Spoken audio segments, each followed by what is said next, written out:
What's up, boys? How are you guys doing today? We out here. Yes, indeed. We're out here or are we in here? We're somewhere. Somewhere in different parts of the world, but stoked to be with you guys. Wednesday, August 13th. It is 9:06 a.m. I've been absent for the last two or three of these. Just seems that Wednesdays for me have been conflicted, but I'm back hosting our favorite weekly show, the Packet Community Roundtable. Before we went live, we were just talking about the guy who opened up his Bitcoin wallet, saw a ridiculous number in there, and just decided to YOLO and send his entire wallet in one transaction without even like testing. It's like $5 billion just like sent. He might have been worried that the wallet could be compromised, so he just set up a new wallet, send, and don't mess around. It's possible. Like if he opened it, but he had concerns that somebody else has got access to it at the same time that he did, then you could justify like not taking any chances on the other side of things. I just call it balls of steel. There's no other way to go about it. Even if you didn't think it was compromised and you sent 1% of it, still balls of steel. Yeah. Well, I was pulling up the here, I'll pull it back up. Pulling up the Ethereum chart. We're treading towards all-time high right here. That's wild. Right there, baby. Right there with ETH. ETH is on a freaking historic run.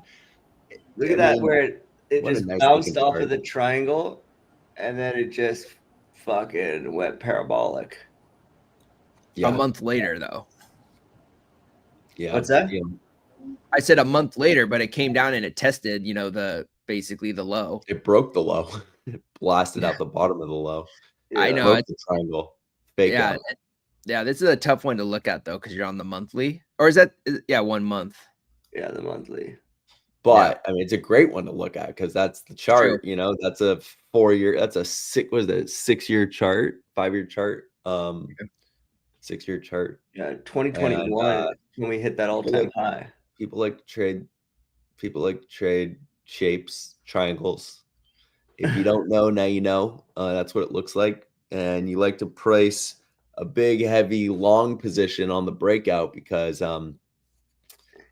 that's what happens when shit goes and breaks a 6-year triangle. It rips to the upside. You get a nice, 20% gain. What we got to do is wild. Put 20% gain on 50x leverage, and you're doing pretty dang good. Yeah. Once you break that line, that's when you you can double load up once it rips out of that. Well, there will be volatility, and it's hard to be in leverage when you break all-time high because there can be volatility to downside. They like to stop loss hunt on a breakout, but it needs to be a clear. You're not going to get 100% of it, but if you can. I remember Josh, when you and I went. When what do we do, like 50x leverage on the Bitcoin breakout at like 68k or something. We got all scared. But just shit up. And then I got a big rip off it, but then it got I got a big rip too, but 50x leverage right when it broke all-time high. If you get liquidated on that, then you just reload it. You just go fuck it, just reload.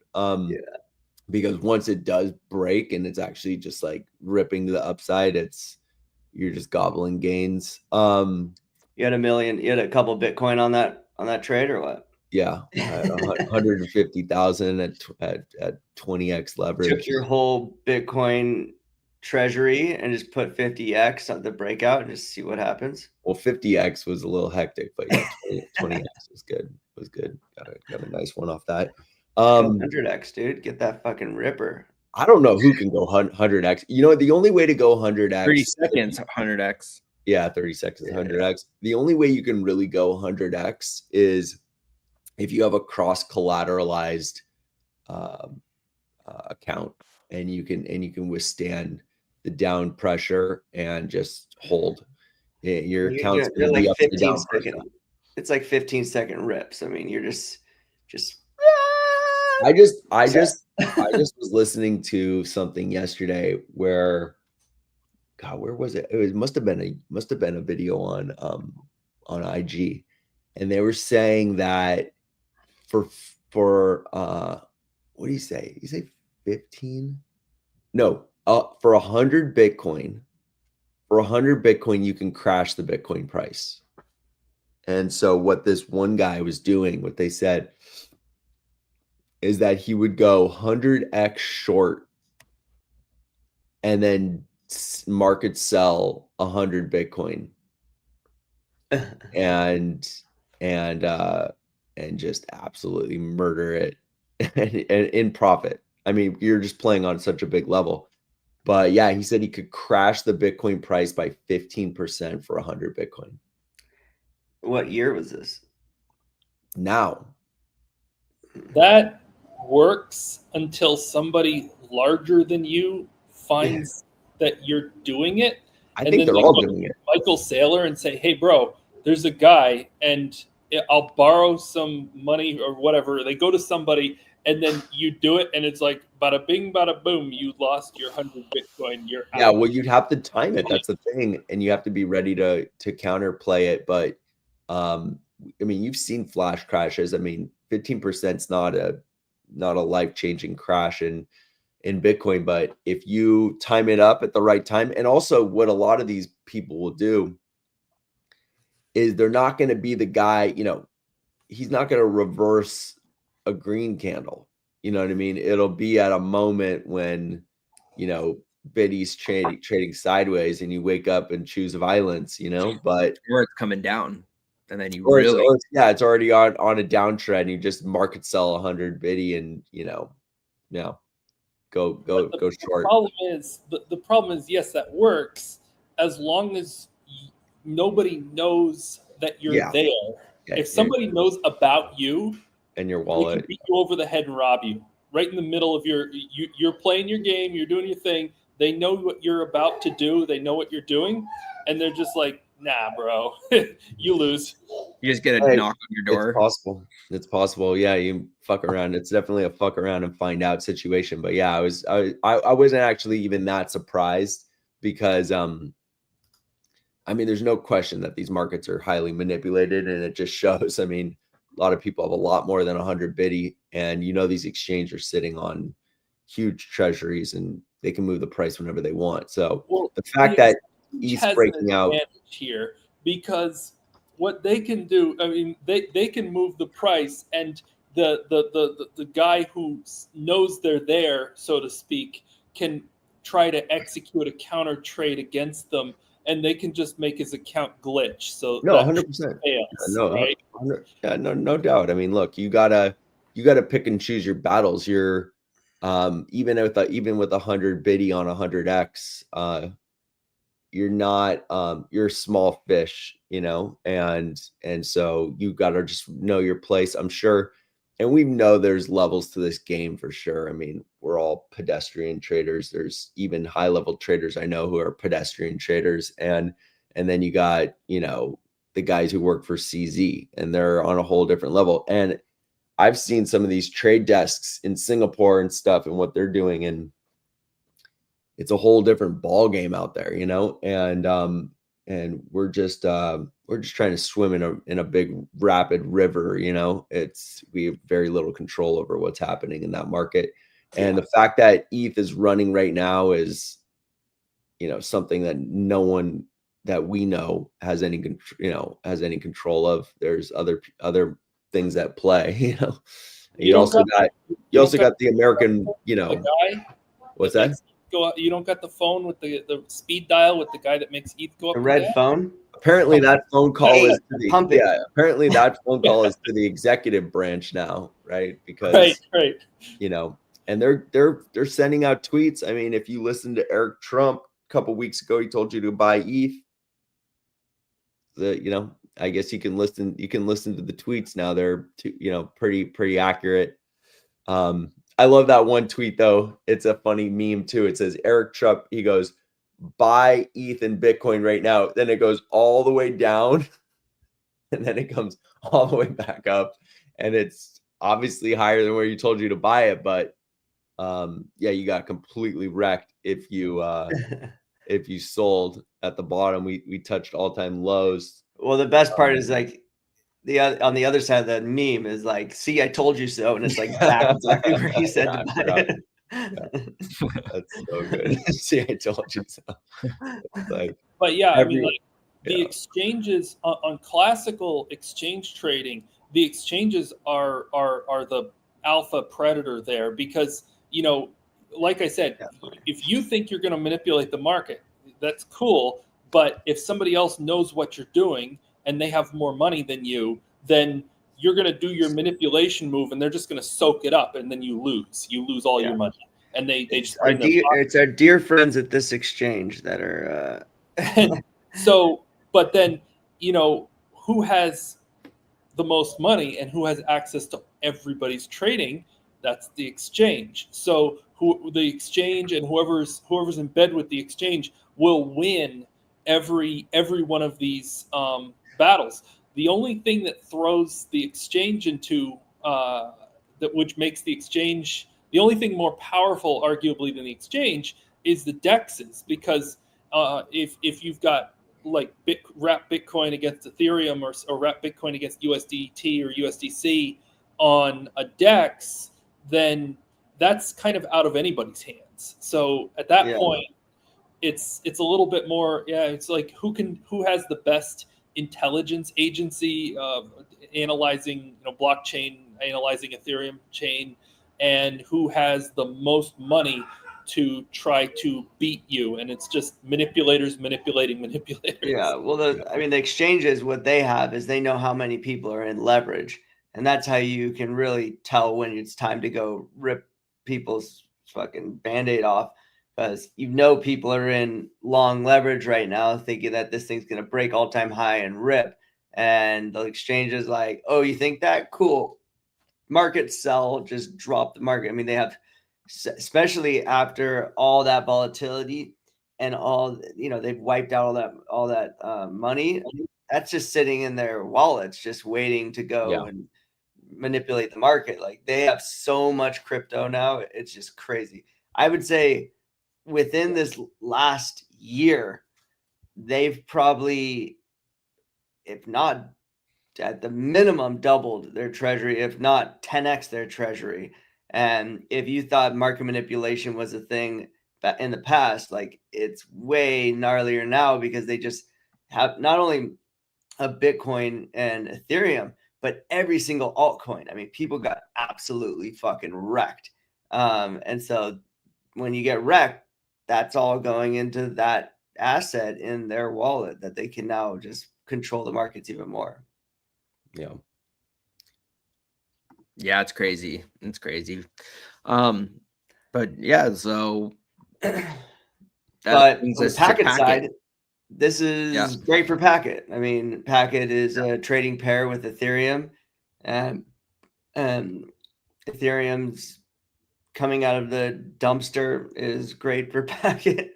You know, Ethereum spent the better half of the year stuffed in its locker, pounding on it, trying to get the bullies to take them out. Finally, they opened it, gave them some food and some water, said, hey, you can come out and play now. And went 0 to hero, dude. Back to I was also, you know, realizing, so I, on a lot of social media, this thing is still going, dude. There's so much like fake, like, I don't want to say fake news, but false information, you know? So like, I saw this one meme where it said ChatGPT predicts Bitcoin going to 35K in 2026. And I mean, you look at it, looks like a legit, you know, post. So I went into ChatGPT and I said, where do you predict Bitcoin being in 2026? Sure as hell didn't say it was going to be 35 to 55K. In fact, it says the price prediction of Bitcoin is closer to 150 to 210. And then I looked at Ethereum. I'm just saying these are. You can get any answer out of ChatGPT you want if you ask long enough and hard enough. I mean, this thing's not an oracle. This is a language model. It is useful for certain things, but I mean, it's possible that somebody actually got it to say that. You keep typing long enough, and eventually it'll tell you what you want to hear. I mean, it's told people that they've discovered time travel and free energy and stuff. You look up ChatGPT psychosis, and you got people like getting into these really crazy conversations, and it's telling them stuff that's absolutely off the wall. So it's possible. It's also quite possible that somebody just made it up. Sure. My point, you're not going to see it if you just bang it in the ChatGPT. The chance you're going to see the same thing, it's very unlikely. Yeah, my point is that there's like so much like fake information, false information that floats around the internet, and people believe it. And so when they see stuff like that, like, oh, I got to sell my Bitcoin. Well, there's people that are doing that. There's a reason, there's an agenda, so that people get scared. They sell their stuff, and then these guys are sitting there to just scoop it up so that they get control over the whole lot. It's similar to like how a lot of projects launch their projects, right? They'll flash crash the price so people dump it, and then they're sitting there with their their market makers, and you're just buying up all those coins because everyone got scared and they're like, oh, project's over. Nope. And then they shoot it back up and it goes freaking crazy.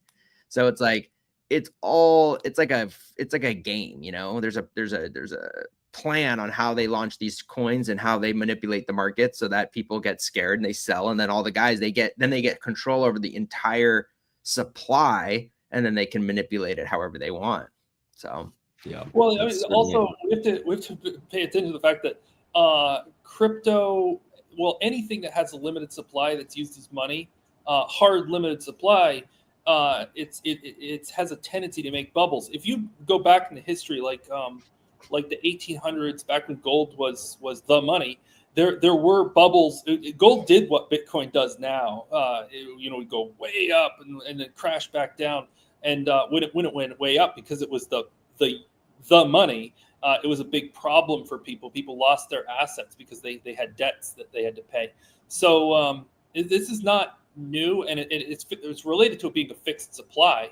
And it's a problem that we don't, as a species, know how to solve. It's just that it happens to be a little bit less corrosive than central banks. Yeah, no doubt. I just think it's just interesting. You just can't believe everything you read or see, and you just can't believe everything on ChatGPT or Grok. You can't believe anything you read or see, but I think it's good. I think the internet is a good thing because it teaches people that you shouldn't be believing what you read and you see. The 20th century was an era of mass media when everybody basically had these centralized newspaper, radio, TV, and it was the era of genocide because people would believe whatever that TV, radio, newspaper was telling them, and then they would go march and do whatever. And so I think that the internet's actually a really good thing, and the fact that there's so much disinformation, misinformation is a good thing because now people have a much stronger tendency to doubt. And I think in an environment of doubt, we're very unlikely to see some of the kinds of things that we saw in the 20th century. Well, the problem is that these language models are learning from the internet, and they're getting a lot of their information from Reddit, which is a cesspool of just trash for the most part. And so it's like regurgitating information it read on the internet, and it's citing it as Reddit, and then you're reading what it's citing and you're like, this is a fucking joke. But most people, unfortunately, don't do their own research. So they're just like, oh, well, ChatGPT is the smartest, mind in the world. So anything that ChatGPT says has got to be right. And the interesting thing about ChatGPT and AI, well, I hear you shaking your head like they shouldn't be, but I wish people were as smart as you are.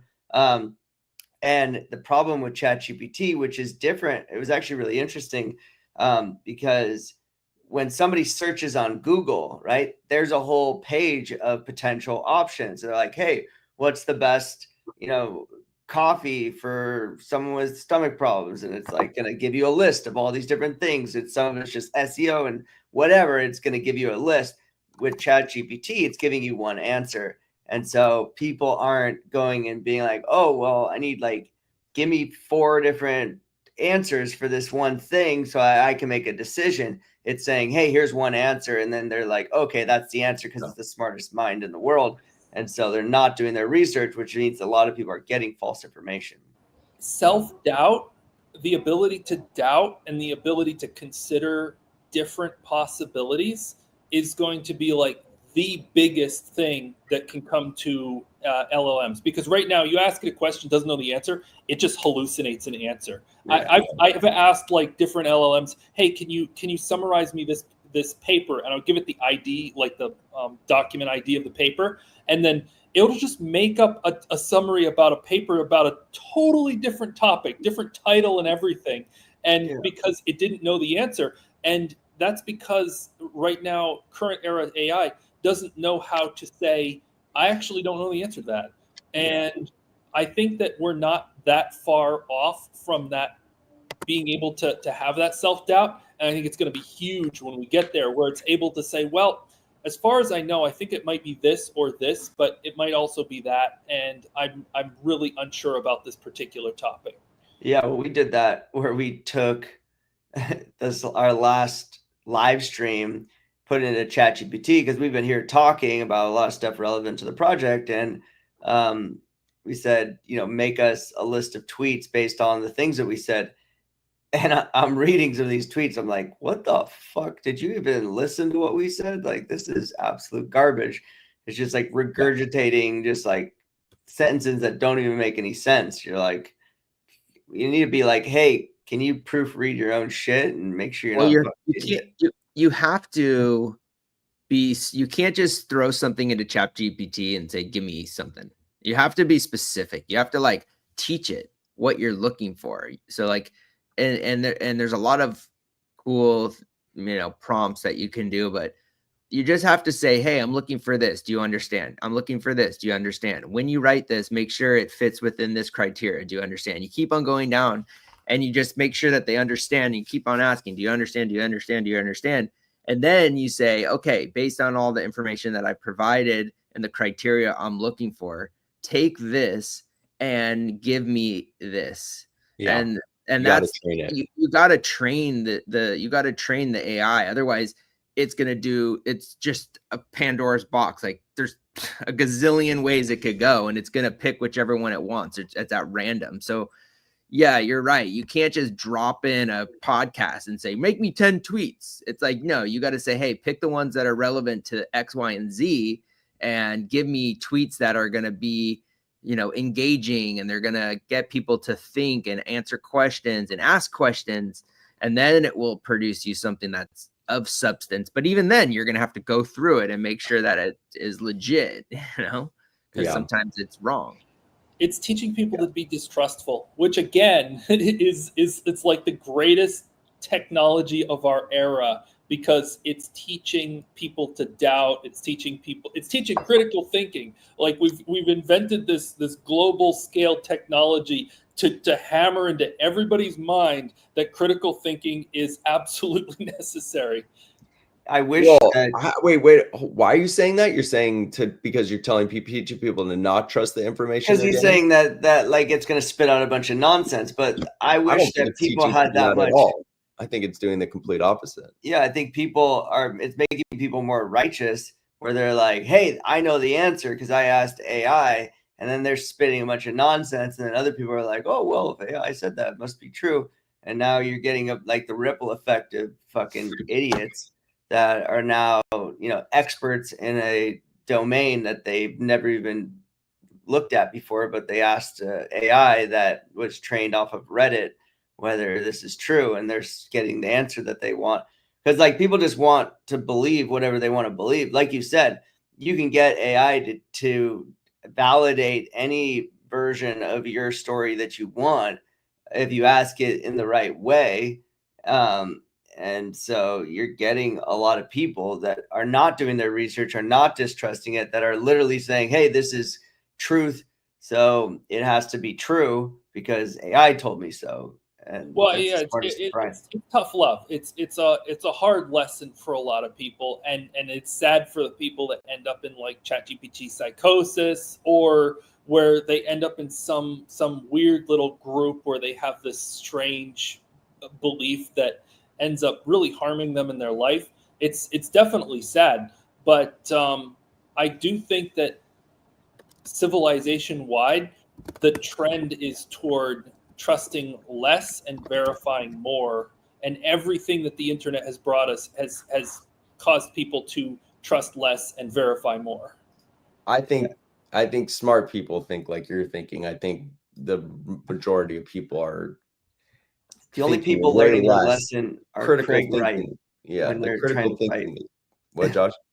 I said the only people that are learning their lesson is Craig Wright when he's using ChatGPT to write up his legal citation, and it gets Everybody all who gibberish. does that, there's judges and they're using ChatGPT, and then it's just like seeding with fake, and then they're publishing it. People are looking at it. That's not real.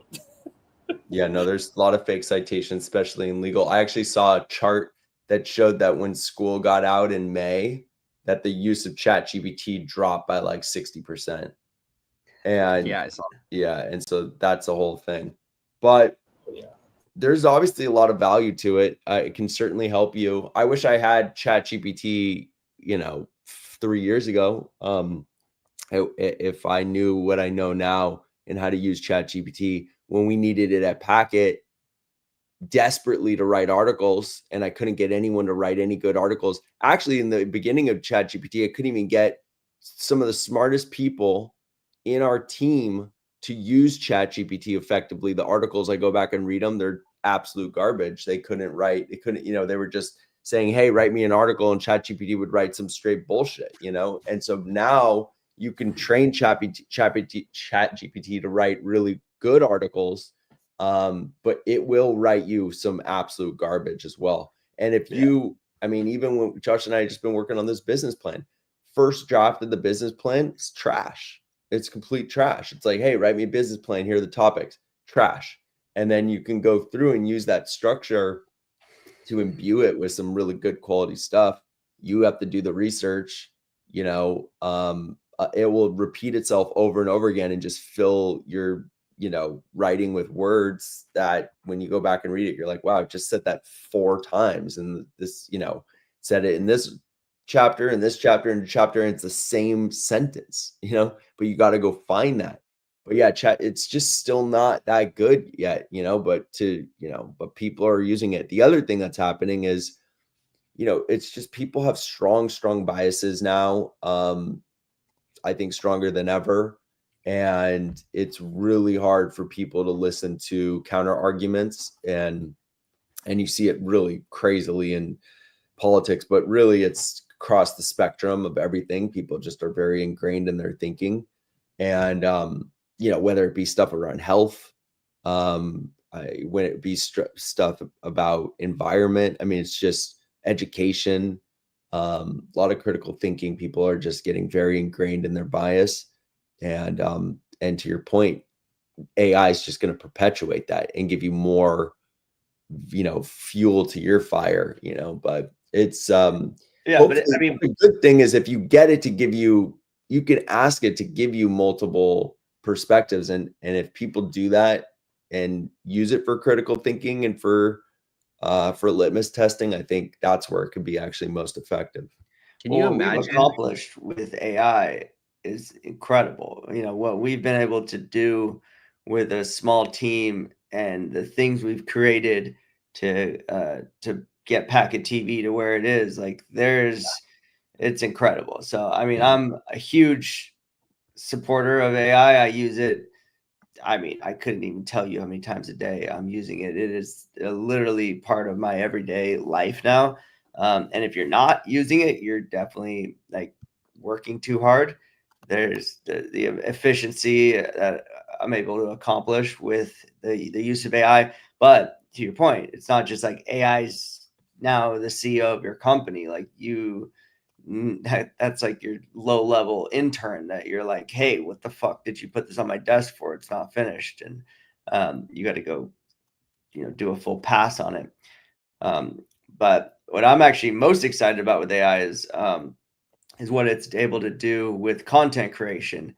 And now that we've kind of finished a lot of our materials, I'm about to shift gears into some content creation stuff to really tell the story around Packet TV and this marketing. And that'll be really interesting because where we are with like storytelling and like, it's insane. It's insane what you're able to create. I could literally shoot myself and then just take a picture and put it over me, and I'm a completely different person. Drop your voice into 11 labs and change the voice, and now it's like a totally different. Don't literally shoot yourself, please. Well, I mean, can you imagine if you were in like high school and you had ChatGPT to like you write your essay and then you throw it in ChatGPT to grammar check it? Yeah, we're doing that. I mean, like it's not even fair.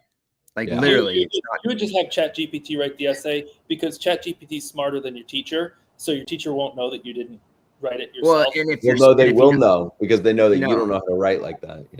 Maybe, yeah, sure. But you have to come out of the gates. You have to come out of the gates just ripping, and so that they don't that you can't write like some shit essay and then the next one's like absolute just golden. I mean, have you ever tried prompting ChatGPT and saying like, give me an average 8th grader's essay on this? Yeah, it'll probably with mistakes. When I was in high school, I had to write essays. Like when I was in AP, you had to write essays live. Like you're like writing them in class. Like you have to basically come in educated on the topic. They'll give you the topic, and then you have to write, 500 or 800 word essay. Has to be properly structured, and you're writing it in real time. So that's why you don't want to be super good, because then they'll put you in those AP classes. If you just are average, skirt by. You're just blocked. Yeah. Dude, but I mean, it's playing a whole different level. I mean, a lot of issues, or a lot of the like your grades go down by your grammatical, errors. So if you write a decent essay, like you just write it, you write a shit essay or whatever, and then you throw it in ChatGPT and you say, hey, grammar check this. Once it's grammar checked, and then you say, make this 15% better. And it's going to rewrite it and make it 15% better. And it's not going to be the best essay in the world, but hey, you can still get through high school. You don't even have to write the essay. You just give it freaking bullet points. It's important to write it because then it has your voice. Yeah, true. If you don't write it, then it doesn't have your voice. And if you're a teacher and you're working with kids for an entire year, you're going to know your students' voices, and you're going to know that Johnny, writes like he's from the friggin' boonies, and Lucy writes like she's, super well educated. If Johnny all of a sudden writes like he's a friggin' scholar, she would know.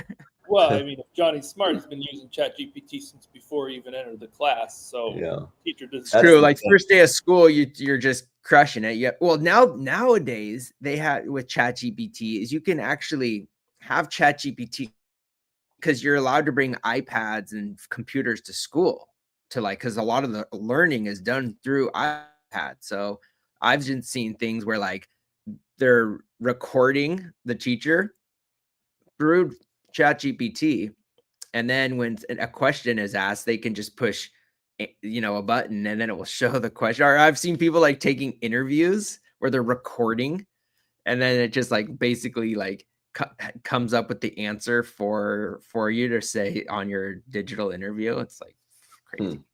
Yeah, it's pretty wild. Well, we can go through a couple updates on the Packet front. It was a good convo about AI.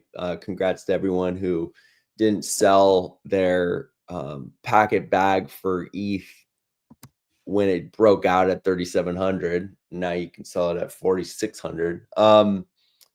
So yeah, well, there's one thing we can talk about, just mention it, and I'm not sure what's going to happen with MEXC. Just a quick little topic on that.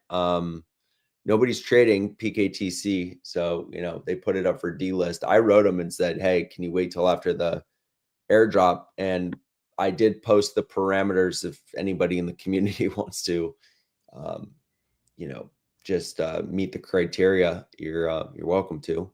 But yeah, clearly nobody's trading that asset, so that's for the community to do what they will with. If they do end up delisting it, which I hope they don't, but if they do, then you'll have 30 days or so to move your assets off the exchange. So take note and do what you will with it. On the airdrop front, we are corresponding with the exchanges, and I mean, I'm hopeful that everything will go off without a hitch. We have a little bit of runway here, and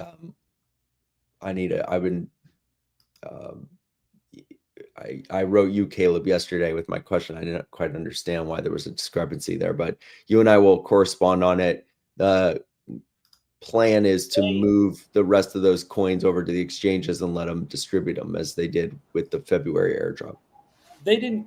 One of the exchanges didn't give us all of the addresses to exempt. So there's a little bit that they have to claim themselves, and they've done it for the two. So that's all it is. And that was the differential. That was the differential, is that they have to claim a piece of it. Yep. So for us, we're just going to send them the same amount that we sent them the first two times, and they're just going to have to do the same exact thing that they did the first two times. So they should have practice, and it shouldn't be too much. I just want to write them and tell them exactly what to do, not just be like, do what you did last time, because I don't know if the same people are there 6 months later, so, or I guess it's 6 months later. So I want to get on that today, actually, so that they can work on it. They're obviously however many hours, what is it, 15 hours ahead, 16 hours ahead. Oh, 14. What day is the airdrop, the third airdrop? Next week, or the 23rd, right? Yeah, it's next Wednesday. It's next Wednesday. Oh, next Wednesday. So the 21st. Yeah, 21st. Yeah, we'll be on the call on this live stream, same place, same time. Yeah, it's exciting. The last airdrop, we finally make that transition. It's on the our 20th. way. The 20th. Yeah, I guess it's 20th. Well, it depends on 20th. Yeah, it's the 20th. Yeah, 9 a.m. PST, the contract activates. So the exchanges should be coordinating to that. Yeah, hopefully we can have that dialed in, dialed.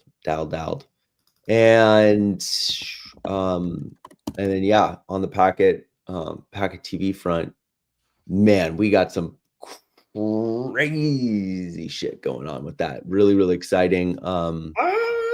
It's huge. It's as big as it can be. I'll go off on a limb and say this is like the biggest thing that happened in crypto that's non like, hey, we're a blockchain project, we're let me check this, doing pump fun, go make yourself a shitter and rug somebody. It's like anything short of that, like arguably up there with the most legitimate use cases. I'm really excited for it. In that same kind of note, we heard from Base, and I don't know, have you guys checked and seen if I'm looking right now? Packet got its crypto market reaches 4 trillion today. That's cool. That's fun. All-time high. So what apparently is happening is in the Coinbase Base ecosystem, they're running a whole DEX operation, and so now you can buy Packet straight out of the Coinbase app. by some anomaly, our contract address did not transfer. Otherwise, it would have been launched last week, I think on Friday. But they wrote us and said that it was like an anomaly. It says it's coming soon on their website. Okay, so it's still not up. It still just didn't happen. I mean, the message we got. Dick Butt made it up, so that's exciting. Oh yeah, Josh, you see the text? I'm looking at it. Yeah, that was more important. That one went live first. Boom! Yeah, here we are. I can't. You have the blur. You have the blur on your oh, there we go. Packet. Bang. Boom. We're on the Coinbase app. That's Coinbase. You can now buy Packet on Coinbase. Okay. That's fucking dope. That's cool. Boom. Look at that. Packet. Buy it. You can straight up buy it on the exchange. That's fire. All right. So you got a Coinbase listing without dropping 500 G's. Yeah, here it is. Long enough. Dude, that's what's up, boys. Packet on Coinbase. Everyone fucking wanted it. Been asking for it for years. Yeah. Now what? Moon it. Yeah, no, it's pretty dope. Yeah, they wrote us and they go, it's ramping up very quickly. And then he said, it's weird. Engineering team is flagging it as an edge case, should be available tomorrow. So bang. All right, available. Happy about that. I haven't used it yet. I haven't even seen it yet. So go check it out. It's awesome. It's up there, man. You can fucking buy Packet on just straight on the Coinbase wallet. Straight up on Coinbase exchange, not even on the wallet. On Coinbase.com. Here. Like this. I wonder what the edge case was, because I mean it's a standard Uniswap, it's a standard ERC20. The only non-standard stuff is like the lockbox and that stuff. Wow. It's fire. Just need to kick off at least one of those zeros. 2 of them would be nice. 3 of them would be nice. Yeah. 2 of them would be fantastic. Hey, but chart's going the right way finally. Yeah, definitely. We'll see what happens here. Yeah. Looking good. Yeah, that's dope. Up 26% this week. That's fucking cool, boys. Cool, guys. That's really excited about that. So, here's the thing I was saying. We had this talk a couple of days ago. Packet TV doesn't care about Packet. It's really, as far as like the way that the app and the service and everything is going to function, it's really designed to service a very, very large audience, millions of users, worldwide. It won't be necessarily available in every single part of the world, but eventually.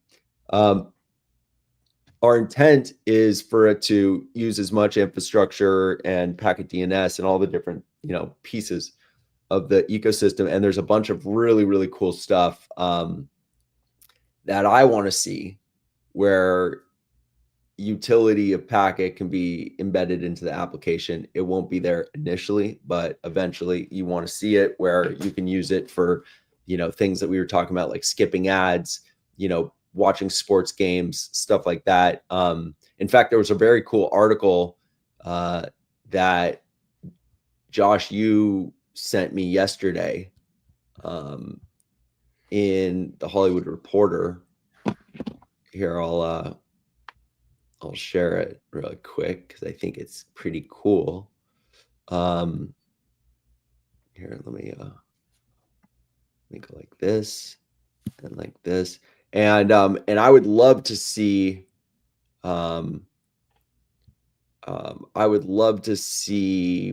people able to, here, you can bring this up, Jer. I would love to see people able to use their crypto to pay. So what this article is showing is that Sling TV is going to allow you to buy a day pass and a weekend pass and a week pass to watch basically sports games, because college is coming. I guess I love shopping women's bathing suits. Apparently they think I'm a good customer for that. And because they think you're going to lose that surf competition where you got to surf in a women's bathing suit. Oh, so they're getting me ready for that. I was thinking about sending you sending a couple options. Bikini choices. Yeah. Oh my God, it's so sad. I'm two-piece losing or too. two-piece or one. Yeah, I'm gonna lose. Poor guy. Anyways, so yeah, so the Sling TV package. Look, you just have to go boogie boarding. So terrible. But yeah, look, bottom line is typical Sling TV package costs $45 to $60. Why is it so expensive? Because it's TV. That's TV. That's how much cable TV costs. But you can watch cable TV costs more. You can watch TV on Samsung for free. That's fast. That's fast. If you want to watch sports, if you want to watch ESPN and all that different stuff, you got to pay. Even Hulu and stuff, you got to pay. You know. And I know. I pay for it. Dude, I want to turn off this ad. That's so annoying. Fucking. Anyway, so what they're going to do is they're going to sell this $5 pass, this $9 pass, and this $15 pass, where you can just watch sports, like when you just want to watch a game. And I've been saying this is so smart. Like you should just be able to, especially people are really deep in sports gambling now. When people want to watch the game, you should just be able to watch the game and pay. Well, I've been saying that for the last like 3 months, and bang, they just dropped this. So it shows that this technology is now being made available, and this, option is now being solicited, marketed. So I want to see this I would love to have this be a possibility where you're watching Packet TV and you want to watch, a college football game, or you want to watch an NFL game, or you want to watch an MLB game or something, and you can just pay $5. I mean, I think $5 is high. I think it should be like $2. But regardless, but they're doing it for the full day, so you're not watching one game. You're able to watch everything. True, that's a really good point, Josh. A really good point. It's for a day. So yeah, you get $5. I mean, I still think it should be $2.99, but nevertheless, this is awesome. This is just showing it's going in this direction, and so that's a use case, like a utility, I guess you could say, of where I'd like to see a use case for PKT within the Packet app. The other side of it, though, is on the Packet side. Packet is going to benefit greatly from Packet TV being associated with it. And so from a marketing standpoint, we've been talking about, how we can utilize everything happening in Packet TV to really build awareness within the crypto community. Also look at crypto and the crypto community as a niche audience that would be using Packet TV. Packet TV is going to have millions of users because of some very exciting things that we can't talk about yet. But but within the crypto community, having them aware of the use case, the infrastructure use case, and then eventually some of the optionality of having a wallet within the app and things that you can do. And then also on the publisher side, people who put content on Packet TV getting paid their royalties in stablecoin. That's something that we want to see happen as well. That doesn't necessarily tie directly into Packet, but once you're in stable, you can, swap into Packet, and you can use Packet for different use cases as well. So we'll see how this all kind of shakes out. It's obviously very underdeveloped. None of these things are live yet, but it's just to talk about some of the blue sky and things that we're really excited about happening over the next period. So over the next, inside of 6 days, really, I mean, all this stuff's going to have to happen relatively quickly, but yeah, inside of 60 days, there will be a massive announcement about what we're doing with Packet TV. And yeah, it should be good. Like I said, I mean, from a speculative standpoint, there will be a lot of, fun conversation within the Packet community, but yeah, certainly this transition to base played a huge role in what I think will be the future of the service and the capabilities for integrating crypto into the wallet and giving people really clean off ramp to fiat and all the things that Coinbase makes easy. And obviously they've been including their wallet, improving their wallet technology. And now, and I haven't seen this. I actually haven't watched the presentation. I should go into YouTube and watch it, about what Brian Armstrong presented, his vision for what the base wallet, or the Coinbase wallet, Coinbase wallet is going to become. He wants to see it to become this like everything app. And they're wanting to incorporate a lot of projects into that app and feature and highlight projects. And I think that once we make this major announcement in the next month or so, we'll be part of that conversation. Right now, we're not on their radar outside of our folks, like I said, who incorporated us into this launch on Coinbase, which is super cool. We're not blowing their skirt up in terms of excitement about Packet, but we have some work to do to clean up the website, the Packet website, and making it really better illustrated on where we're going with the project and what's going on. So definitely some work left to do there, but I just been so fired up. I was talking to some people yesterday. I was like, I'm just so fired up. I feel like I'm just drinking like 10 Red Bulls. I just have a lot of energy around the direction that we're going, and it just feels like a lot of the stars are aligning finally. Yeah. I mean, we've been working hard to get this to all these pieces to fit together, because there's just so much bullshit out there, and we've been trying not to be full of shit, and to really have a plan on how we accomplish this. And the interesting thing about the entertainment business is there's only so far you can bullshit in that business before you just get swept out. If you're going to come and compete with the biggest guys in the world, you're talking about stepping into the arena with Amazon, Netflix, Samsung, LG. Like, these are massive, massive companies. And if you're going to play in that game, you got to be playing at the biggest level possible, and you can't fake that. And you can't just step into it without the right relationships. And so we've really been able to kind of dig into our relationships that we've been building over our career and bring some just incredible powerhouses to the table, who really see the vision. And I think we've kind of, we've spent the summer, instead of, touring through Europe, we've been in our command center, really just figuring out how this all fits together. And now that we figured that out, it's just so fucking big. And I just fired up to start talking to people about it. And we'll be able to start sharing it on this live stream soon. But yeah, until then, stay tuned. Hold on to your bags. Hold on your bags. Well, cool, guys. Well, we'll leave it on that note. I appreciate all your time today. We'll be here again next week, same time, same place. Jump into the community, get yourself a bag of Packet, because the moon mission is loading. All right, guys. Good chat. Catch you guys on the next one. All right, boys. Bye.